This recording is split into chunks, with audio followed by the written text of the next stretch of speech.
I recently read the book The Rise of Superman by author Steven Kotler. Steven is a journalist who stumbled upon the surprising gap between action and adventure sport athletes and other pro sport athletes. He noticed that while world records were being broken every few years by typical pro sport athletes or Olympians, adventure sport athletes seemed to be breaking world records every few weeks or months, and they were achieving results that were thought to be impossible. In the world of kayaking, going down a waterfall was thought to be suicide, but in the late 1990s, a kayaker went down an 80-foot waterfall and survived. Since then, kayakers have plunged themselves down waterfalls that are over 189 feet long. In the world of rock climbing Half Dome, the 2,000-foot wall in Yosemite National Park, used to take teams of people days. Now, a 22-year-old named Alex Honnold can do it in just a few hours, and he does it without a rope. Climber Jimmy Chin explains the feat.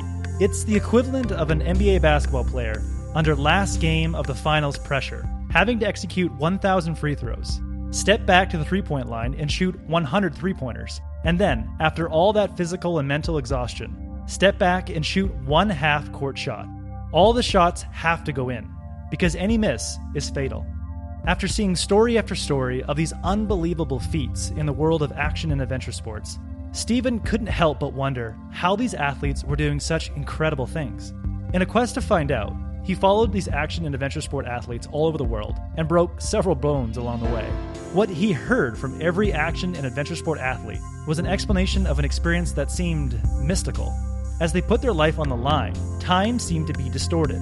Time seemed to either slow down or speed up. They all had a serene calmness and enjoyment despite the fact that they were putting their life on the line. And they had an incredible pattern recognition ability and flawless decision-making. See, Steve is a science writer, and he doesn't write articles that are based on mysticism. So he turned to the science community to see if they could explain any of this.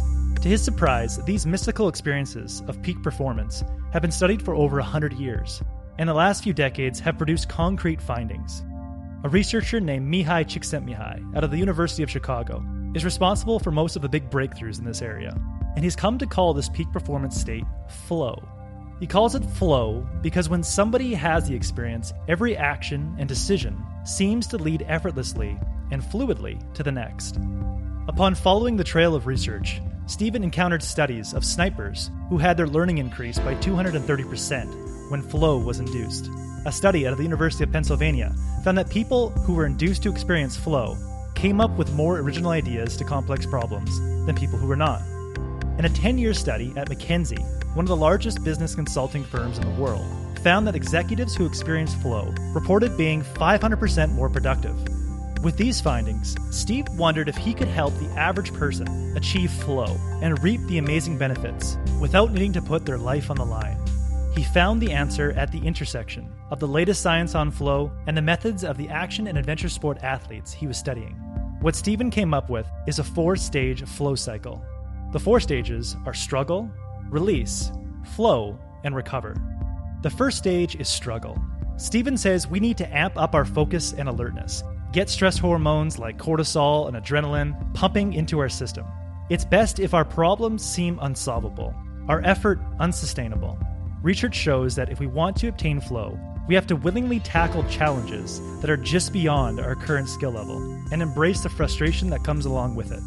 After the period of struggle becomes nearly unsustainable, we need to completely release and sever all thought and emotions that are attached to what we are struggling with. Steven says, if you've been trying to master double black diamond ski slopes, take a few runs down the blues. If the innovation team has been pulling all-nighters for a week, send them out for dinner and a movie. The method is unimportant. The message is relaxation.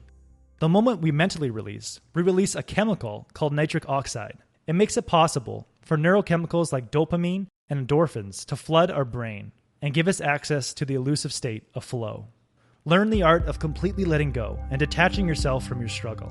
If you do this, you'll gain access to the 3rd stage, flow. When in a state of flow, the region of the brain associated with self-monitoring and self-editing goes dim. It's where your inner critic resides. It's where that voice in your head that tries to coach you through a situation comes from. Every person who enters a flow state deactivates this part of the brain. Action and adventure sport athletes have mastered this process. What separates action and adventure sport athletes from all other people is the environment in which they work in. Here are three main characteristics of their environment. First, they have high consequences. Action and adventure sport athletes take on a huge amount of risk. One wrong move means death. However, humans put social risk on the same level as physical risk. That's why the fear of public speaking is reported to match the fear of death. Therefore, if you want to experience the same level of consequence that these action and adventure sports experience, you don't need to throw yourself down a mountain. You simply need to put yourself in a risky social situation, or give someone your word and promise not to break it. Second, adventure sport athletes have a rich sensory experience. Going down a waterfall or snowboarding down a mountain provides a huge amount of sensory input, and their sense of self melts away. This doesn't mean you need to be kayaking down a 189-foot waterfall to have a rich sensory experience. It could simply mean working in novel spaces, like a cafe. Third, these athletes have immediate feedback. Every action they take is followed by an immediate reaction within their body, which in turn allows them to immediately make corrections for the next action. Our goal should be making the feedback loop as fast as possible. We want action, result, correction to occur as quickly as possible. This could simply mean externalizing all your work. Always be sketching, doodling, typing, making your work as visible as possible, so you're able to see results and activate an automatic feedback loop in your brain. When you create all three of these conditions, you dramatically increase the odds of deactivating the part of your brain responsible for self-monitoring. With that part of the brain deactivated, you gain access to the flow state. When in a state of flow, your body uses up a vast amount of neurochemicals dopamine and serotonin to keep you focused and increase your pattern recognition abilities. Without large reserves of these two neurochemicals, you won't be able to gain access to flow. Therefore, you need stage 4, the recovery phase. During this phase, you will experience a flow hangover as you try to restore your neurochemical levels by getting adequate sleep and downtime. This means completely disconnecting on weekends and making sleep a priority. So try to access flow the next time you need to write a paper or a report for work. First, you struggle. You do extensive amounts of research. You get overwhelmed and overloaded. You push yourself and you get to the point where you want to give up. And then you release. You go for a walk.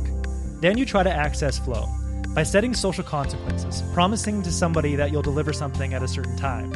You create a rich environment for yourself. You brew a cup of coffee, and you put on some music that helps you concentrate. Then you start the process of immediate feedback.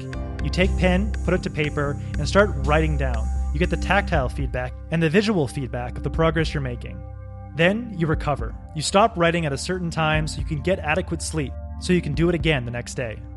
Executing the 4-part flow cycle will give us access to flow and put us in a peak performance state, the same state that is associated with incredible breakthroughs in adventure sports.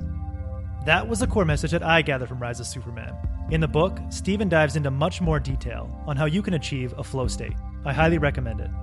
If you would like a 1-page PDF summary of the other insights that I gathered from this book, just click the link below and I'd be happy to email it to you. If you already subscribed to the free Productivity Game newsletter, this PDF is sitting in your inbox. Thanks for watching, and I hope you have a productive day.